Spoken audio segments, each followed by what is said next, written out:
இளம் முன்னணி கவிஞர்களில் ஒருவரான சுங்காய்புத்தானியை சேர்ந்த சிவாவின் கைவண்ணத்தில் மலர்ந்த காற்று வெளியீடை கண்ணம்மா கவிதை தொகுப்பு நூல் மிக சிறப்பாக வெளியீடு காணவிருக்கின்றது. தமது 14 வயதில் இருந்து கவிதை துறையில் வலம் வரும் இவர் சுமார் 30 ஆண்டுகளுக்கு பிறகு தமது தேர்ந்தெடுத்த கவிதைகளை தொகுத்து வெளியிடுகிறார்.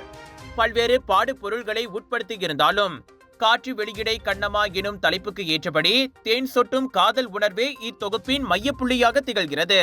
இக்கவிதை தொகுப்பு நாளை பிப்ரவரி 15ஆம் தேதி சனிக்கிழமை மாலை 3:30 மணியளவில் தலைநகர் நேதாஜி மண்டபத்தில் வெளியீடு காண உள்ளது.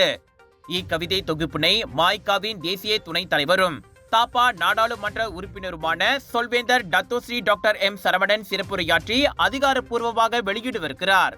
இந்நூல் வெளியீட்டு விழாவிற்கு தமிழை நேசிக்கும் அன்பு உறவுகள் அனைவரும் திரளாக கலந்து சிறப்பித்து ஆசியும் ஆதரவும் வழங்க வேண்டும் என அன்புடன் கேட்டுக் கொள்ளப்படுகின்றனர். மேல் விவரங்களுக்கு கீழ்காணும் எண்களில் சிவா அவர்களை தொடர்பு கொள்ளலாம்.